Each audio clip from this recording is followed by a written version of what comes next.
Okay, welcome to Philosophy Podcast. I'm August Baker. Today, talking about another one of these great, very short introductions.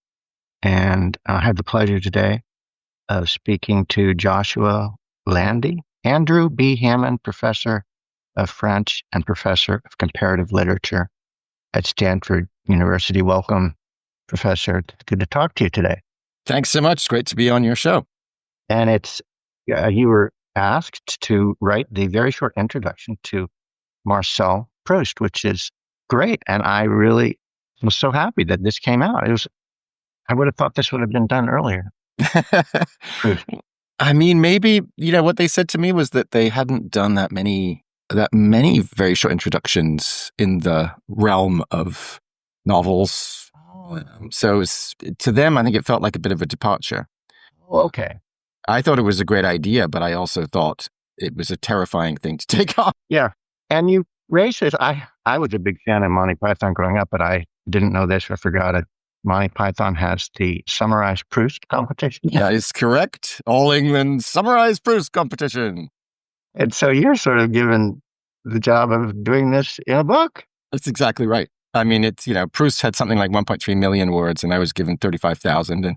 And I mean, but that's not a complaint. I think this is a fantastic series, and it's fantastic partly because it does what it says. These are very short books, and they I've read many of them and I've loved them. So I'm totally on board. But it was such an insane challenge to try to figure out a way to talk about the major things in Proust in such a short space. Right. Well, you've also within the book give I guess chapter 2 is you specifically say, okay, I'll give my entry into the Summarized Proust competition. And I decided to try the same thing and give my own entry. And you can see what you think. I said 3 things here. It's a Bildungsroman. It's following a tender, sickly, and sad boy. One of the things he does is he realizes the pleasures as well as the pains of being a tender, sad, sickly person. We follow him growing up.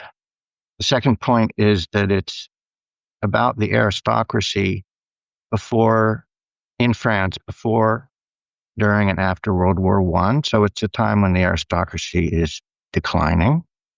And third, it's about a lot of sadomasochistic love affairs, in particular those where a heterosexual man is in love with a woman who is rebuffing him to a certain extent, and she's either a former prostitute, which he doesn't know about, or a lesbian. And finally, the author, the narrator, this tender, sickly, sad boy is extremely, and Proust is extremely observant and makes these observations that just come up, and you just think, oh my God, that is just the way it is. That's my entry. They're not bad. Yeah, I mean, I think I was focusing when I produced my entry for the All England Summarized Proust, or Proust, as they sometimes say it in that scholarship competition. I was focusing more on the thematic side. So obviously, you're absolutely right that from a narrative standpoint, it is a Bildungsroman. This main character is sickly and anxious and does indeed go through some, sometimes bittersweet and sometimes just bitter personal relationships.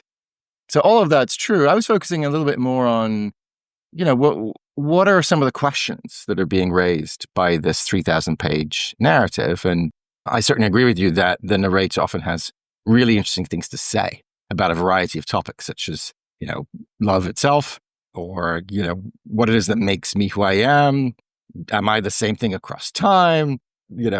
Can the world be re-enchanted? Lots of really delicious, juicy, and often, existentially vital questions that get raised. The one caveat I would add is that sometimes we're not supposed to trust these statements. And that's something that some critics see and some critics don't. I mean, there's a collection of somebody, the guy named Justin O'Brien, basically just sort of excised these statements from the novel and stuck them in a book called, The Maxims of Marcel Proust. And Oh, really? Because I was thinking about doing that myself. okay, well, sorry, Okay. but maybe there's room So for glad to know it's out there. Yeah. another edition. And the problem with that is that you're assuming that all of these statements are endorsed by the author. True. And this is a first-person novel. Yeah. And actually, there's a really interesting letter from 1914. So it was very soon after the first volume came out. And Proust was having an exchange with a guy named Jacques Rivière, who was a critic. And Proust refers to this beautiful sentence at the end of the first volume, which was the only thing that existed yet. And the war was about to delay publication of anything else for quite a while. So anything that people knew for quite a while was that, well, I guess Proust's book ends, houses, roads, and avenues are fugitive, alas, as the years. That's a lovely, bittersweet, pithy little statement. What does Proust say to Rivière? He says it's the opposite of my conclusion. It's the opposite of what I actually believe. And he says his novel is going to include a bunch of things like that are stated confidently by the narrator, but that he himself takes to be false. And Proust says, too bad for me if the reader believes I take them for the truth. Isn't that interesting? Yeah.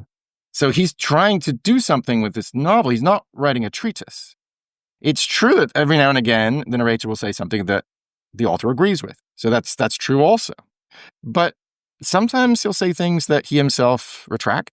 Sometimes he'll say things that you're like, wait, I just read something that's the opposite of that, where you just saw a bit of narrative that shows that this general claim about life cannot be true even within the world of the novel. So it's a really interesting situation. And that's, I think, part of the power of this novel, part of the joy, and part of the sort of the gyrations that it puts us through that I think are salutary for us. I think that experience of reading is really important. That's a really good point. I just realized something. One of the things you talk about later is art and the importance of the narrator becomes, he has writer's block throughout, and it seems to break at the end, and he's able to write. And I was thinking about this yesterday in the car. I was thinking, well, no, that's not right, actually. And what I was thinking about particularly was, I was thinking, doesn't the narrator say, and I was quite convinced when he was saying this, in one of the earlier volumes, he talks about, the intellectual life, the life of the artist is fine, but you'd always prefer the life with Albertine and the girls on the beach. And I was saying, isn't that right? I mean, wouldn't everyone, that's true. So, yeah, I mean, that's a very good point. So you come to realizations that conflict with each other. Right. And that's, again, I think that's a major strength of this being a novel. And that's something that, Proust thought very hard about when he was starting work on this, like in 1908. It seems, based on letters and some notes, that he wasn't sure whether he wanted to write something that would be a story or whether he wants to write something that would be an article or maybe a book, a philosophical book. A philosophical, right. And he wrote essays in the course of his life. So he was perfectly interested in doing that, capable of doing that. Nonfiction, say what you mean. But he also wrote short stories, interested in doing that, capable of doing that. What was this going to be? Couldn't decide. In the end, he opted for the novel, and that's an important choice. And, obviously it's degree of speculation as to why that was the choice he made. But I think we can infer from some of the things that the narrator says about other artists, like artists within the world of the novel, and why they're so important.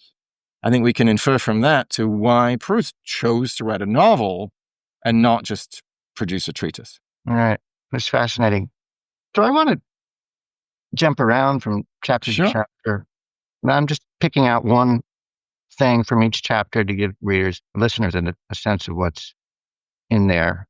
For chapter 1, he makes the argument that, should we read this as autobiography? So normally the first chapter in a book about Proust would be about Proust's life. And you say, I don't know if that's really consistent with Proust. And I'll just make a counterclaim because I think it's interesting to have a difference of opinion.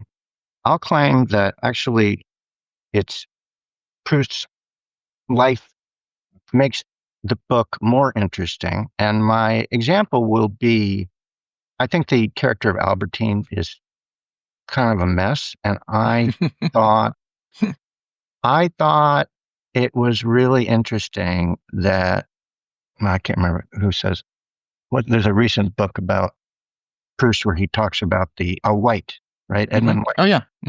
And he talks about how the inspiration from Proust's own life for Albertine was different in the fugitive volume and the captive volume.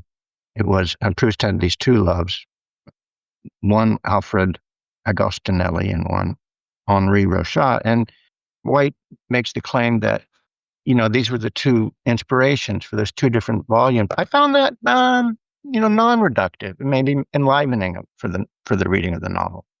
That's my comment. Okay, nice. Thank you. That's a great counter. This is, like a lot of things, going to ultimately be a matter of opinion. But I think Proust's opinion is very interesting, right? So one of his main inspirations for writing this thing in the first place was his irritation at a particular critic, a particular, professional reader of literature called Charles-Augustin Sainte-Beuve. And so there's a manuscript that people refer to as Contre Sainte-Beuve, against Sainte-Beuve, because that was, a crucial source of inspiration for the early drafts of the thing that ended up becoming In Search of Lost Time, this 3,000-page novel. So Proust was disenchanted is a very mild way of putting it, with Sainte-Beuve's way of reading, where he would include reference to the biography of the writers as though that made a difference to your evaluation of the artwork. And Proust thought that doesn't make any sense. He says a book is the product of a different self from the self we manifest in our habits, in our social life, and in our vices. So when you're writing, you sort of leave behind all of the things that make you a kind of contingent, living, breathing human being. And I think that's true even if you end up drawing on components of your own biography.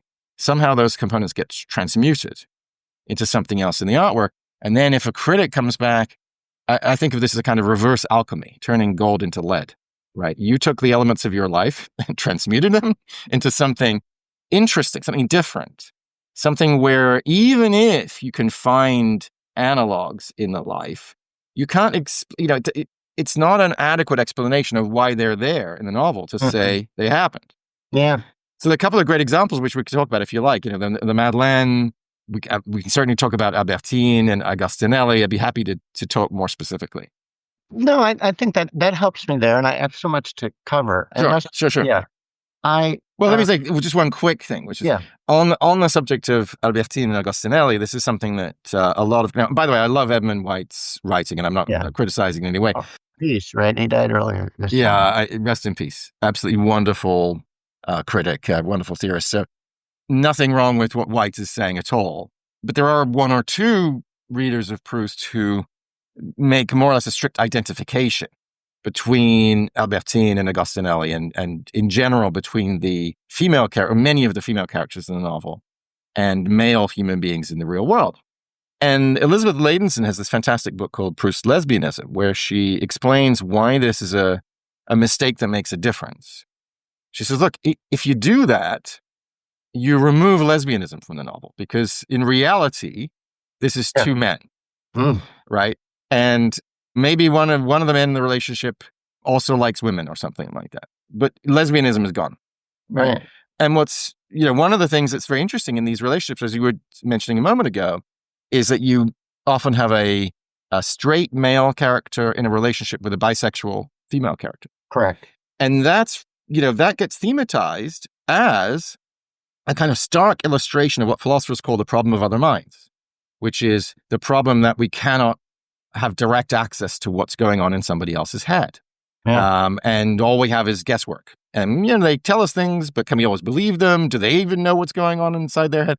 And so in the novel, this motif of the straight guy in a relationship with a bisexual woman is intrinsically interesting, and it generates this particular kind of torment for a character who's not only jealous, not only worried that the person's cheating on him, but tormented by not even being able to imagine what that experience is like. Yes.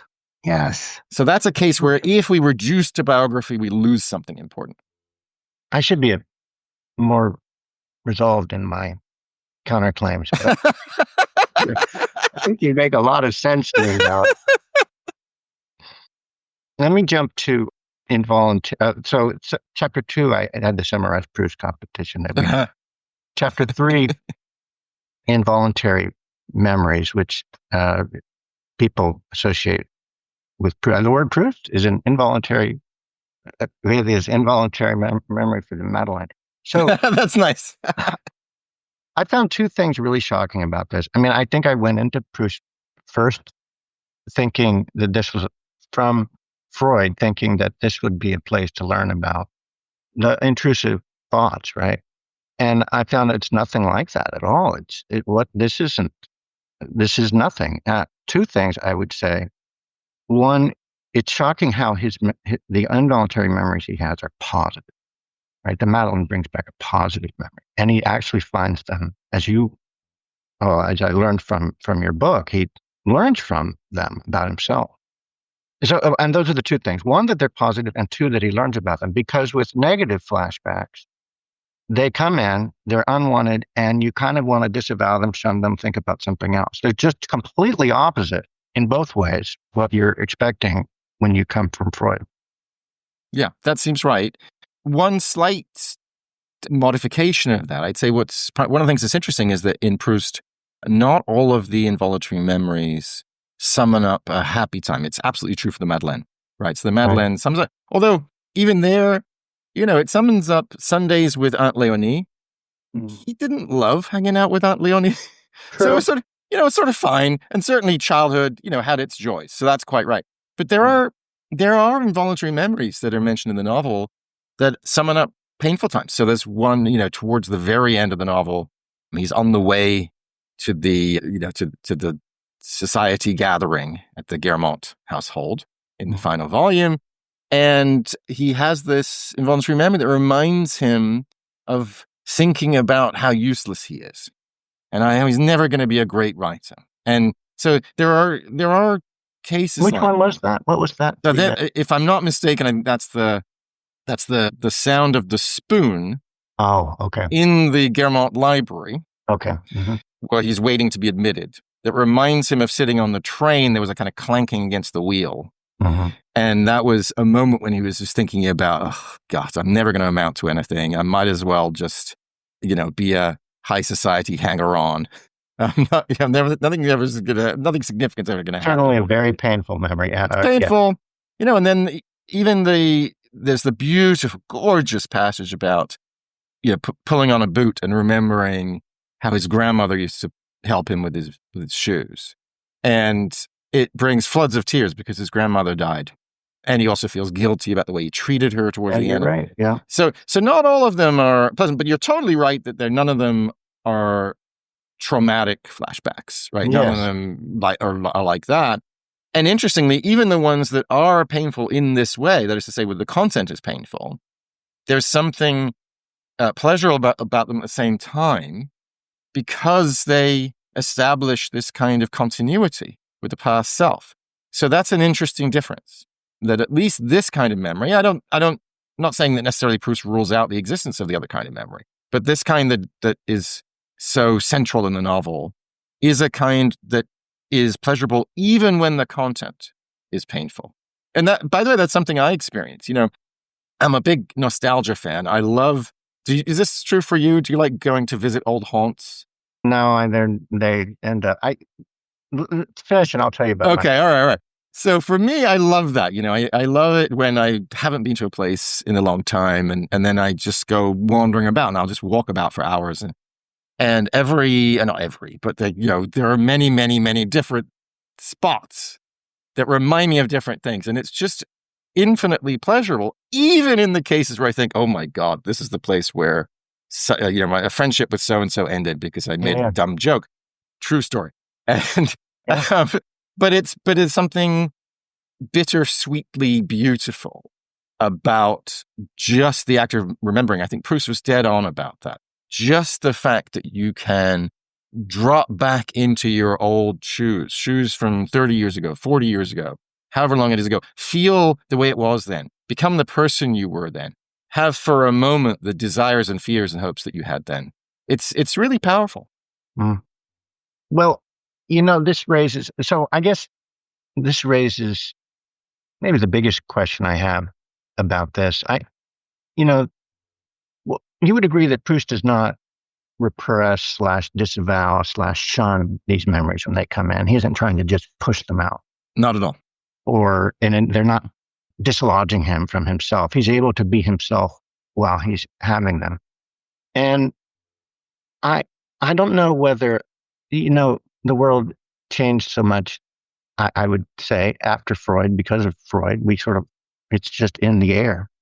And I wonder whether it's just a difference in time that we're seeing what was more possible before the so-called triumph of the therapeutic. That's my wonder. I don't have any way of arguing it, but it just seems like it's a different way of experiencing his life. That it seems very different for me because he's not doing that shunning, disavowing that I'm always doing, and that I think is so much talked about. I don't know. I mean, maybe, but at the same time, I feel like Proust continues to resonate today. Oh, yeah. With many people. So I'm not sure if... I mean, it might be he's showing a better way. Yeah, maybe. I think what Proust might say is that people are different, and that's a beautiful thing. And one of the things the novel is powerfully about is the variety of different perspectives that there are on the world, and how this can sometimes feel challenging, certainly in relationships as depicted in the novel, but especially in the realm of art, it's invigorating, it's enchanting, it's transfiguring in a thoroughly positive way. And you might include in that the fact that some people, feel more up against it, feel more depressed, demoralized. They might feel haunted by past memories. And Right. other people feel, in love with past memories. And Right. People like me who'd love to go to old haunts or stick on a song you haven't heard in a while. And so that variety is ultimately something positive. So I don't know if he would think about it as a historical change. He might think about it more as just a kind of, source of human variety. Okay. But I like your thought that people aren't simple. People are certainly not simple within the world of Proust's novel. And, someone can have a bit of both. And maybe it's nice to be able to offer somebody who has a bit of both, a little, some intrusive memories, but a capacity also to enjoy memory. Maybe to remind them of that possibility that you can also have a positive relationship with your past. Absolutely. Yeah. I love, this is a narrator I would like to be like in a lot of ways. Not always, though, hopefully. No, not always. When he keeps Albertine captive for an entire volume, no. Right. Let's see. So let's jump ahead to chapter 6. And this is really another really big point, which is this sense that there's kind of a tie between belonging in a community and excluding people from that community. Is the idea, is your hypothesis or suggestion here from the literature that Proust is if you wanted to look into that, how is it that belonging is tied in with excluding? That Proust is a good place to look? Yeah, I mean, I don't think it's the number 1, 2, or 3 thing in the novel. There are so many wonderful questions, and I think, questions about identity, questions about vocation and enchantment, questions about connection with other human beings, right? So these things I think are probably a little higher up, and even feeling at home in the world generally might be a little higher up. But, belonging, feeling at home in a group is also a topic. And I think that comes out, and, here I'm drawing on the work of Edward Hughes and to some extent Erin Carlston. They have wonderful books on this topic. I think this is something that comes through very strongly in the society scenes, because you have a variety of kinds of scene In Proust, you have scenes in nature where the main character is getting inspired by hawthorns and trees and things like that. And you have scenes of love and sometimes of tormented love. And you have scenes involving art, right? Listening to an incredible composition, looking at paintings, things like that. But you also have quite a large set of society scenes set in high society mostly, or mid-high society. Oh, very funny. They're hilariously funny a lot of the time, and they're, kind of bitter portraits of sometimes somewhat horrifying behavior, callousness, infighting, and so on. And I think what Hughes points out very nicely is that these are studies of, one of the big questions is, why are people doing this? Right? It's pretty clear that it's awful, right? It's insipid. It's a waste of time. Right. So this is temps perdu, it's the novel's called In Search of Lost Time, but there's a kind of pun, or at least a potential pun here. It could be wasted time. So this is the wasted time possibility, right? Oh, yes. Yep. Right. He talks about that directly. Yeah. Okay. Yeah. So in high society, you're wasting your time. What are you there for? Why are you spending all this time with these insipid people talking about unimportant things in complete insincerity? Nobody says what they actually, and again, with all the backbiting and infighting and gossip and so on. And so that's, I think, that's the question that Hughes starts from. And his thought is, well, there's a kind of belonging that is accorded to people, and we want that. And I think Proust knows that we want that. And the question is, how should we get it? Ideally, we get it without all the insipidity and without all the cruelty, without having to exclude. That's a challenge, because most forms of collective organization exclude necessarily. So how do you come up with a form of life in common that doesn't look like that? So Hughes is arguing that's one of the big themes in the novel, or that's, yeah, and I think he's right. I think when you're in those pages, and there were some very, very long descriptions of some some evening with some duchess or princess or that's a good deal of what you are engaged with. I got you. Right? And there are other things too. And it's funny. And sometimes, the character might be making an important connection. And sometimes he might be, looking at artworks in some, fancy bigwig's house. So there are other things. But a lot of the time, you're looking at these social interactions. And these are interactions of sort of status and dominance and climbing over everybody else's body to get to the top. And it's a zero-sum game. That is not, I think, something that Proust ultimately wants life to look like. Right. I don't think he wants life to look like a zero-sum game. Right. One of the great attractive things about art is that it isn't. Right? Art is not as... So you get these lovely scenes. So the fictional composer is called Vinteuil, and Vinteuil composes a piece towards the end of his life, which is his septet. And there's a scene in which we see people listening to this septet. And it's an incredible, powerful experience. Now, it's not that everyone is blown away by it, because there's a lot of society figures who don't care. But there are a lot of people who are huge fans of Vinteuil.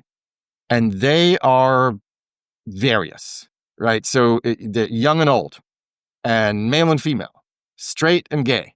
It doesn't matter, right? So you can fall in love with an artist or an artwork, regardless of anything to do with your social situation, with your orientation, with your age, your gender, and so on and so on. And you can bond with people over this, and nobody is excluded. And it is not a zero-sum game, right? It's not like a cake where the more people there are, the less cake there is. It's the opposite. The more people who love Proust, the better Proust is. Right. Yeah. And in terms of the complexity, at the same time, we have people that are there listening who are really interested in, they're not interested in the art, but they're really interested in showing that they're... Yes, exactly. I think you might be thinking of Madame Verdurin. Madame Verdurin, yes. Such a great character. Every time she comes up, I'm like, oh, great. This is great. She is hilarious. I mean, she's someone, again, she's a social climber. She's a salon hostess, and she's trying as hard as she can to recruit, top people so that her salon will become more and more prestigious. And yeah, one of the things she does is when a piece of music is on, she kind of contorts her face to show how powerfully she's affected by it, but she's not affected at all. So, it's quite possible for art to leave people cold. That's also true. But in the ideal case, it's an almost magical experience. Right. And I love the way she excludes people because or people who don't want to go to her salon that are high ranking are bores. That's right. Yep. And we see, right, this kind of way of thinking has not gone away, right? If people don't love me, that's because they're fools. Yeah, and boring is so great. Boring. Yeah.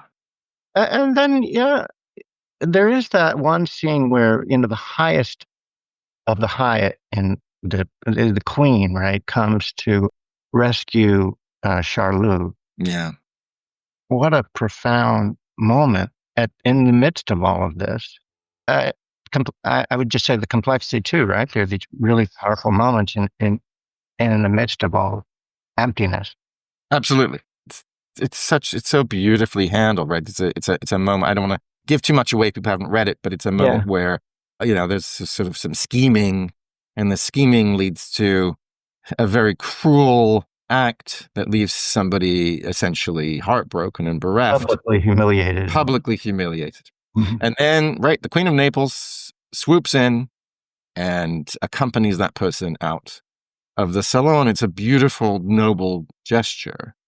And even in this very degraded world where it's a zero-sum game, backbiting and so on, this kind of thing is possible. And artistic transfiguration is possible. It's just these things happen epiphanically.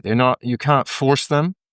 They're not guaranteed. They're definitely not guaranteed if you go to a salon.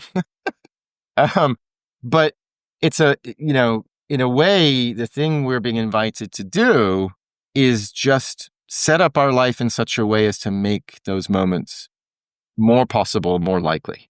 Mm-hmm. You can't force them to happen. Even if you drag yourself to the museum, drag yourself. I love going to museums. But you go to a museum where, you're in the presence of many terrific artworks, it might or might not happen. Right. But you have to, to use religious language, you have to prepare your soul. You have to make yourself ready to be able to receive it. Be the opposite of Madame Verduin. Don't contort your face while hearing a piece of music to show off to other people, but instead be the kind of person for whom it's possible to have these epiphanic experiences in your life. That's inspiring, and I do see that, and I see that in Proust as well. So one of the things you do, I guess this is in chapter 4. You're summarizing Proust, but I think you're also putting out some new ideas. Yeah, trying to do a little bit of both. Yeah. Say that again, please. Yes, trying to do a little bit of both. Yes. Right. And one of them I thought was risky, maybe true, I commend you for taking risks. This was this idea that perhaps some communities would be more about, I think the idea, I'm trying to think, is that some communities would be more about belonging and less about the excluding. And that, correct me if I'm wrong, that some of this would have to do with whether they are authentic versus artificial. And there's one of the pieces in the literature who talked about the gay men in the novel being a different sort of community. It's a very interesting, it's kind of like sociology, Irving Goffman sort of, how do you passing and recognizing each other and sort of fascinating stuff. So that would be one, the gay men in the novel. And then you also pose shared aesthetic appreciation as another sort of community. And then on the other side, noble birth and what was the other one? Oh, national identity. Mm-hmm. I'll take the easy arguing point and say, well, Proust is about phenomenology. And so who's to say what's artificial and authentic? A royal, phenomenologically, someone who thinks their identity is their royal lineage, or who is a chauvinist for their country, they would feel those are just as authentic, right? So that would be my talking to my claim. Yeah. So I think Proust is interested in phenomenology when it comes to the outside world.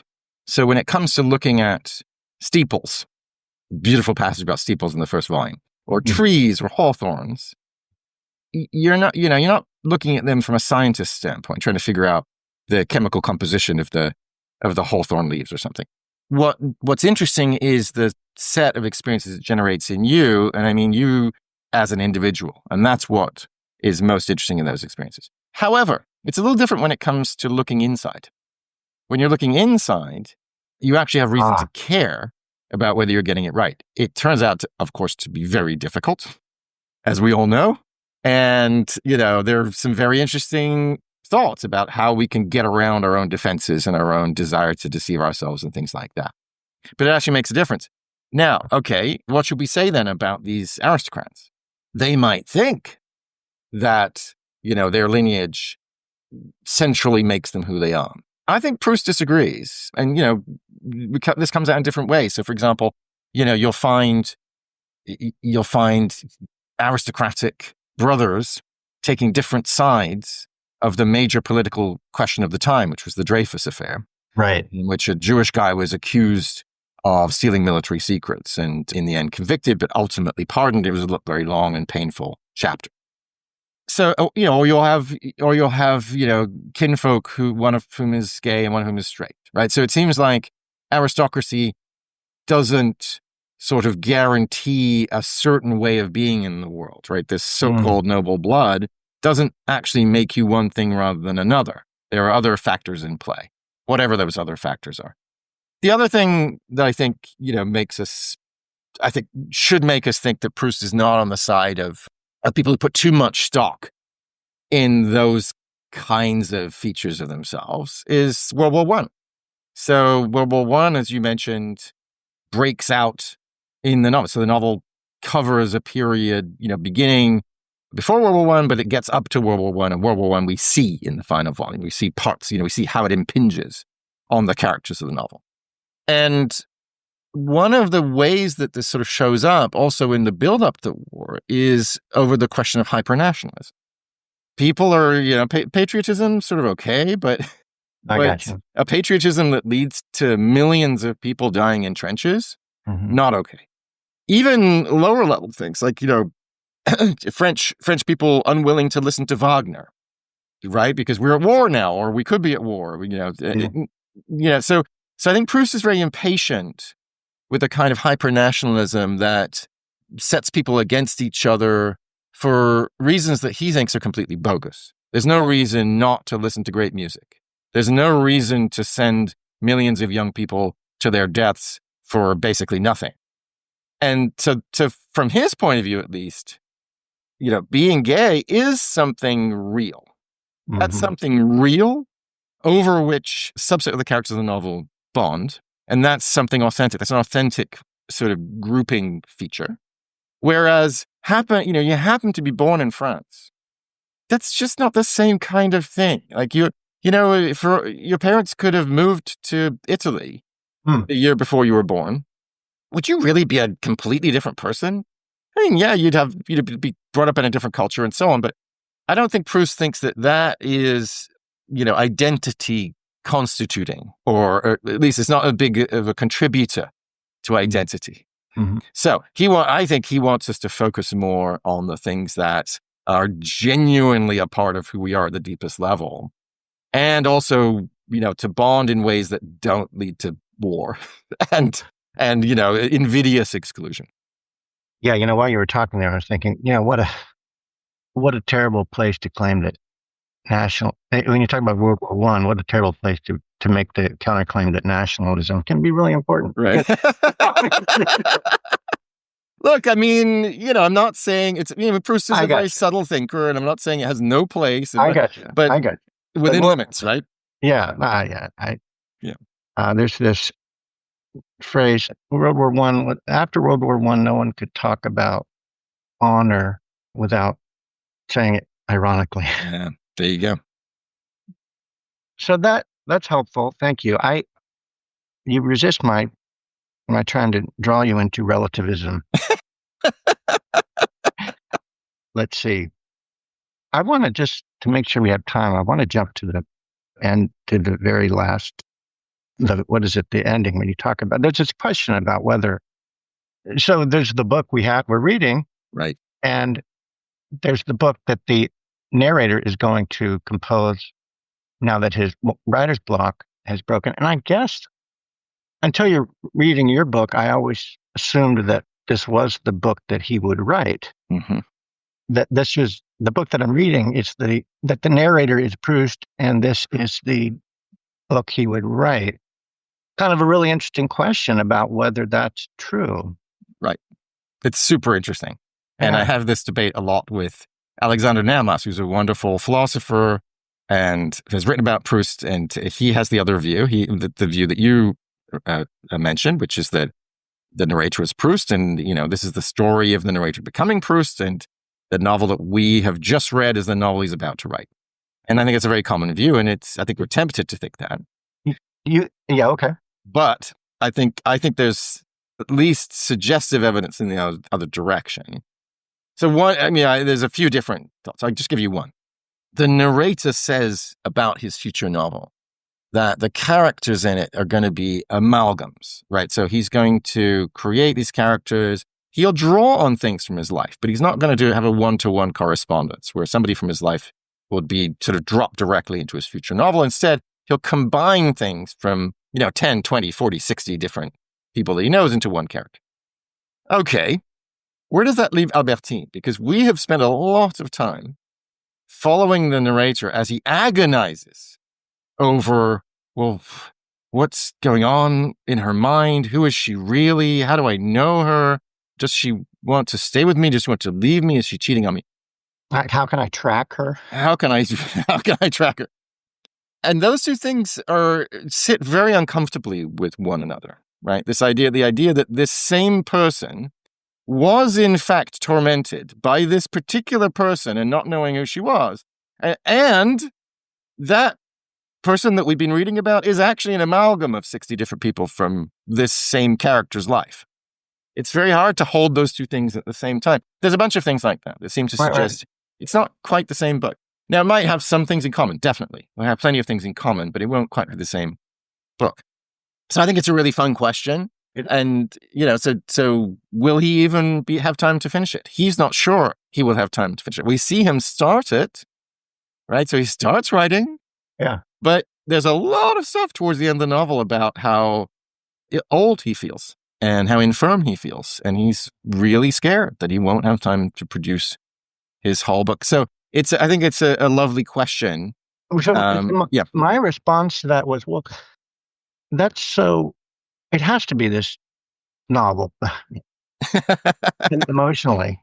Okay. It has to be this novel because I've been reading this as this story where the author breaks through his writer's block and writes this great book. If it's not this novel, then this could just be him. If you have a writer's block, how often do you think you came out of it and said, yeah, I got it? And you didn't, right? Mm-hmm. And so then it's like changes the novel for me so much to think that this could be that he didn't break through his writer's block at the end. That's a lovely question. So one way to think about it is, what exactly is it that we want? What is it that we, if we are in any way like the main character of this novel, if we have the same kind of questions gnawing at us, what is it that we need and want? So, he really wants to have a vocation. He wants to have a sense of purpose in his life. He wants the world to be enchanted again. He felt it as enchanted when he was a kid, but he lost that. He wants to get that back, right? He wants a sense of belonging. He wants a sense of connection. What is it that you need and how do you get it? Now, if he were able to write this novel and put it out into the world, I think he would solve all of those. And actually, to some extent, some of them have been solved in other ways. The experience of listening to music and looking at paintings and reading other people's novels has already gone a long way. He feels a sense of connection to the artists behind those works. He experiences art as re-enchanting the world. He has these beautiful astronomical metaphors, flying from star to star. Gorgeous. I like that, yeah. It's just lovely. But it's true that writing a novel would do something else, which is it would allow him to do for other people what these other artists have done for him. And that's non-trivial. However, I think even if he doesn't manage to write, his oeuvre, his work, his great masterpiece, he's still achieved a lot of what he wanted to do, right? So he still has a sense of who he is now, which is something that he has struggled with mightily and painedly through the course of this novel. He feels at home in the world. That's huge. He's at peace with himself. He has a sense of vocation and purpose. And maybe it will, maybe it won't happen, but he's actually achieved a lot of the things that he wanted to do. Art is certainly a non-negligible icing on the top, right? And I think there is a sense in Proust that if you're not producing art and you can, then you're sort of falling short. If you're capable of producing something that the world would find enchanting, you should produce it. You shouldn't let yourself get distracted by, the lure of fame and money and things like that. And there are characters in the novel who seem to fall into that category. But, not all of us are cut out to be artists. Right. And it doesn't mean that all of us are condemned to living miserable lives. I haven't produced an artwork. I don't feel like I'm necessarily doomed to living a completely miserable life. I can hope for the other things that are on offer in this novel. I can hope for a better sense of who it is that I am. I can hope for a better connection with other people. I can hope for groupings that are not zero-sum games where some people are climbing over each other to get to the top. I can hope to feel at home in the world. I can hope to have all those things, and I think Proust can help me to get them. Are your books? Yeah. Now, you know what? There's all these other things I want to get to, and I find rushing them in at the end, and it's not kind of worth it. Okay. There would be a question about whether, what's the distinction between art and your books, and lots of other questions along that. And I will say that there's one thing in the book I found very helpful, just a teaser for this idea of how do we understand grief and bus. I'll leave that. Readers to figure out how to could have anything together. But it was very helpful. And I think it's interesting that you're able to talk about self-help as a philosopher, because that's a tricky thing to do. Extremely, right? You're walking a very narrow line between, on the one side, irrelevant. What do I care about this technical question? On the other side, self-help. And I don't know if I got it right, but I appreciate philosophers who do that. So do I. Absolutely. So, it's really great talking to you and great reading your book. It really broadened things for me, and I appreciate that. It was good to talk to you today. Wonderful to talk to you. Thank you so much. It's been just a delightful conversation. I really appreciate all your wonderful questions and thoughts. Oh, thank you so much. Okay. Bye-bye. Take care. Bye.